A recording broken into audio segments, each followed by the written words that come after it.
Hello students, now we are going to consider the next topic of class 11th physics. I hope that all of you are fine and are studying and aren't wasting your time.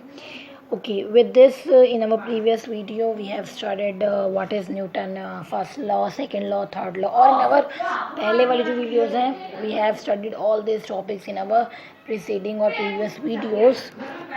Now we have to consider the explanation of Newton's second law in this particular video.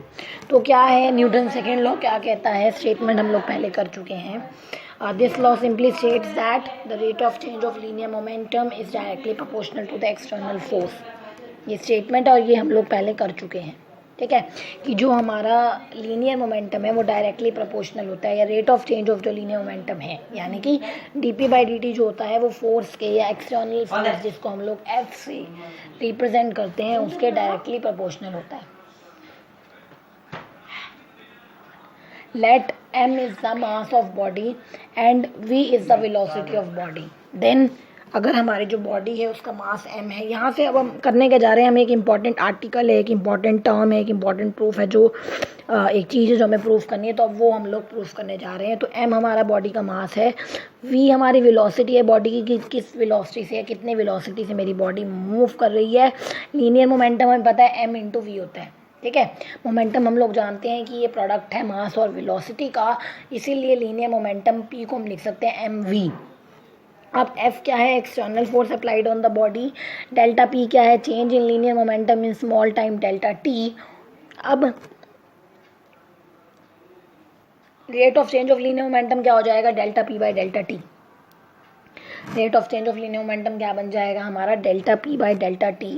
अब second law कहता है, according to second law, rate of change of linear momentum that is delta P/डेल्टा T is directly proportional to force.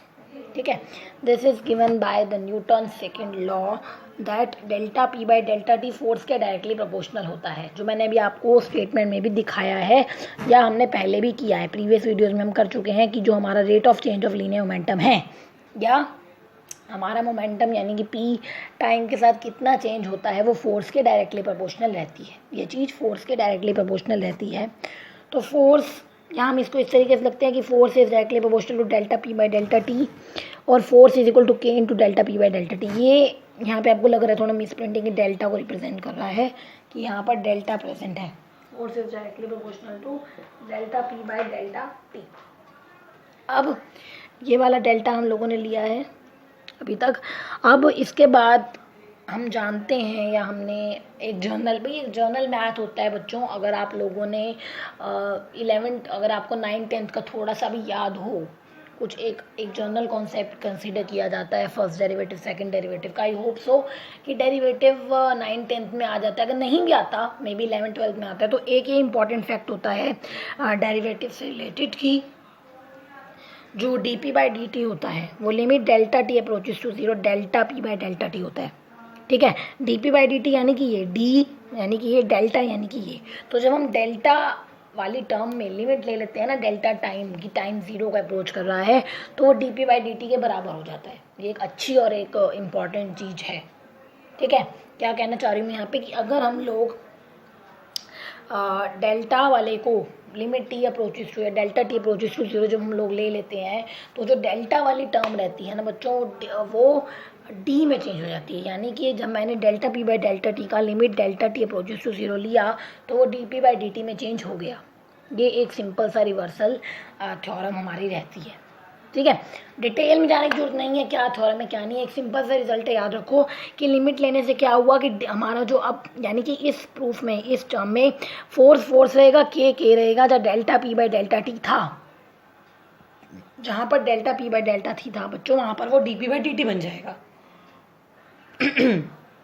यानी कि force पहले K × delta P/डेल्टा T अगर था, तो अब हमारा जो फोर्स है वो K × dp/dt बन जाएगा.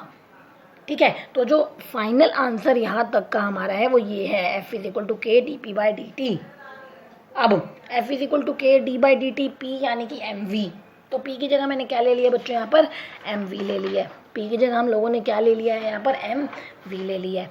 अब m तो कांस्टेंट है, मास ऑफ बॉडी है ना m क्या है हमारी, मैंने ये कहा ना शुरू में जब हमने ये वाला आर्टिकल बच्चों शुरू किया तो मैंने आप लोगों को बताया था, आई have told you this thing that m is the mass of body and v is the velocity of body, कि हमने एक बॉडी ली है, ठीक है, जिसका हम m मास है, v उसकी वेलोसिटी है।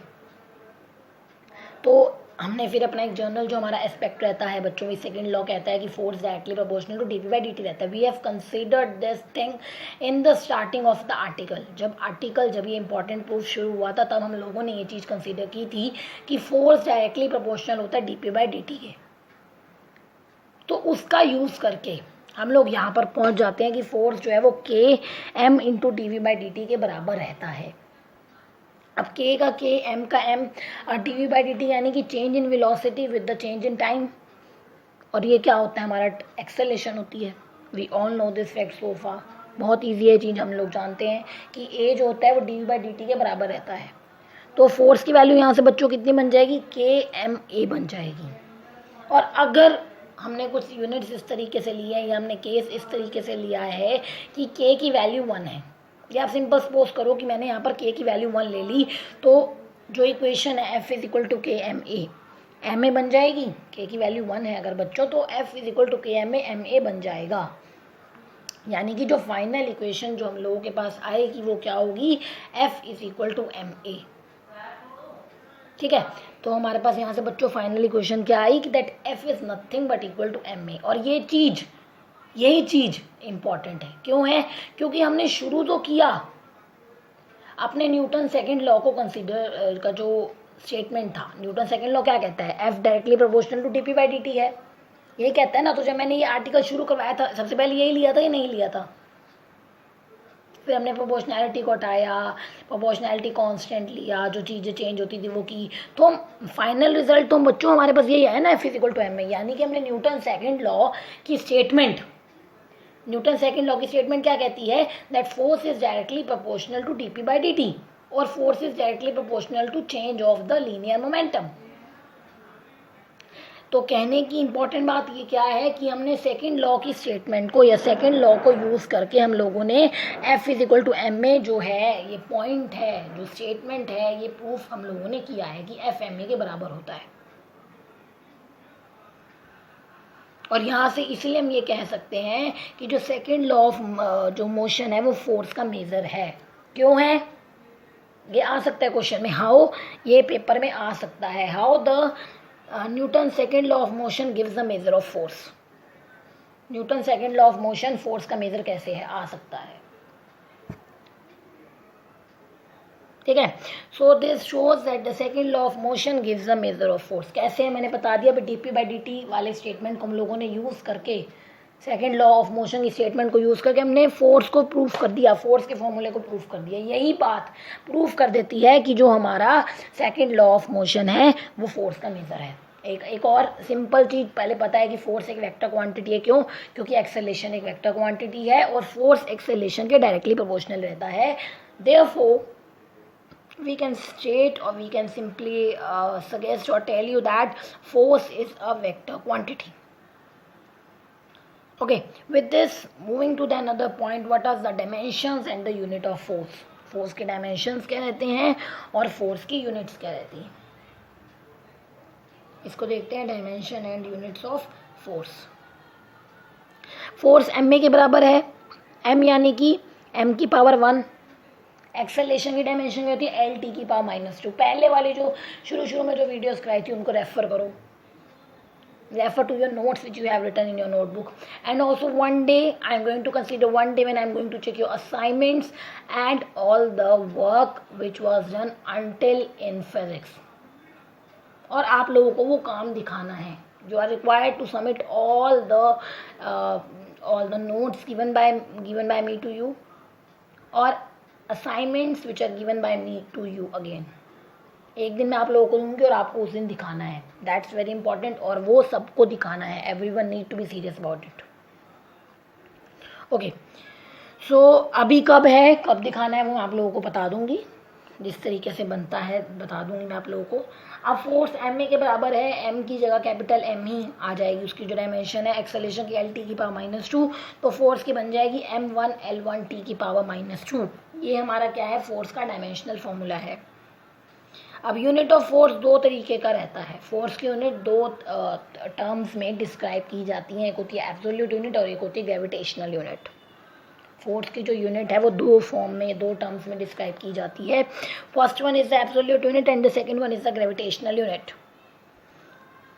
अब absolute unit of force in SI system और सीजे सिस्टम क्या होती है? जब मैंने पढ़ाया था, सिस्टम्स कराए थे, तो मैंने may be I have told you कि एसआई सिस्टम जो है, नहीं पता है तो आप समझ लो कि जो एसआई सिस्टम है वो जो यूनिट्स लेके चलता है वो एमकेएस की होती है। या आप ये समझ लो कि एमकेएस और एसआई सिस्टम एक जैसे ही होते हैं। जब एमकेएस सिस्टम को थोड़ा सा एडवांस कर दिया जाता है तो वो एसआई या इंटरनेशनल सिस्टम ऑफ यूनिट बन जाता है। तो मैं कहना क्या चाहती हूँ कि जहाँ पर आपने जैसे एमकेएस सिस्टम में जो यूनिट्स ली जाती हैं, एसआई में भी कहीं ना कहीं वही ली जाती हैं।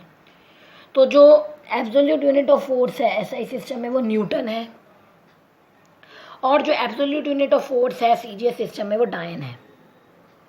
जो एब्सोल्यूट यूनिट ऑफ फोर्स है एसआई सिस्टम में वो न्यूटन है, और जो एब्सोल्यूट यूनिट ऑफ फोर्स है अपने सीजीएस सिस्टम में, सेंटीमीटर ग्राम सेकंड सिस्टम में, वो डायन है। अब इनकी वैल्यूज़ क्या होती हैं? We need to see the values of them also, they are very important. हमें पता है एफ एम ए के बराबर होता है। We know force is equal to M a. हम लोगों को पता है कि जो फोर्स है वो एम ए के बराबर होता है। एफ यानी कि फोर्स न्यूटन में है तो 1 न्यूटन। मास की यूनिट मैंने अगेन सीजीएस एसआई सिस्टम में सबसे पहले कंसीडर कर रही हूँ। क्या लिखा है मैंने? SI system. और मैं again I am repeating the same thing कि एसआई सिस्टम कहीं ना कहीं एमकेएस के तरह ही है। तो एमकेएस सिस्टम में हमारी जो लेंथ होती है वो मीटर में रहती है। Again I am telling you the same concept and I am repeating you the same concepts. जो लेंथ की यूनिट है वो मीटर में होती है, जो मास की यूनिट है वो केजी में होती है, जो टाइम की यूनिट है वो अगेन सेकेंड्स में होती है। तो जो मास की यूनिट है वो 1 kg आप लिख सकते हैं एम की जगह, और एक्सेलेरेशन की जगह आप लोग लिख देंगे 1 मीटर सेकेंड इनवर्स स्क्वायर, यानी कि 1 Newton 1 kg metre second inverse square के बराबर हो गया। On the similar line, on the similar way, CGS system में फोर्स डायन में है, मास ग्राम में है, and again acceleration centimetre second inverse square में है। That's inverse square, may be I have written it 2 है, 1 सेंटीमीटर सेकेंड इनवर्स स्क्वायर। तो 1 डायन हो जाएगा 1 ग्राम सेंटीमीटर सेकेंड इनवर्स स्क्वायर। तो ये वैल्यूज रहती हैं एक न्यूटन की और एक डायन की। These are the important values related to 1 Newton and 1 dyne respectively. Moving ahead, what is the relation between Newton and dyne? Newton और डायन में क्या रिलेशन होता है ये देख लेते हैं। 1 Newton 1 kg metre second inverse square के बराबर होता है। कैसे? ये मैंने भी बताया यहाँ पर। 1 newton is equal to 1 kg multiply 1 metre second inverse square, and 1 kg is equal to 1000 gram multiplied by 1 metre is equal to 100 centimetre, so 10 की पावर 2 सेंटीमीटर्स। कुछ नहीं किया भाई, 1 kg 10 की पावर 3 ग्राम के बराबर होता है, और 1 मीटर 100 सेंटीमीटर के बराबर होता है, वो किया और कुछ नहीं किया। तो ये इन दोनों से क्या आ जाएगा? 10 की पावर 5 आ जाएगा, gram centimetre second inverse square. अब gram centimetre second inverse square क्या होता है? डायन होता है। और we can simply say that 1 newton is nothing but equal to 10 की power 5 dynes. 1 newton is equal to 10 की पावर 5 डायन्स। ठीक है, यहां से पता चलता है, from this simple fact we derived a very important term कि न्यूटन और डायन में क्या रिलेशन है। 1 न्यूटन 10 की पावर 5 डायन के बराबर रहता है। बहुत इंपॉर्टेंट रिलेशन है। With this I hope again that you are regular with videos. You aren't wasting your time because I don't want any single student of my class to waste your time. मैं नहीं चाहती कि मेरी class का एक बच्चा भी ऐसा हो जो टाइम वेस्ट कर रहा है। Study hard, be regular with the videos, and okay, we are going to consider the next video, next topic from the next video. Again भाई, जिन्होंने अपनी फीस डिपॉजिट नहीं की, you are required to submit your fees as soon as possible. जल्दी से जल्दी submit करो, that is also very important. Again study hard, be regular with the videos. Thank you.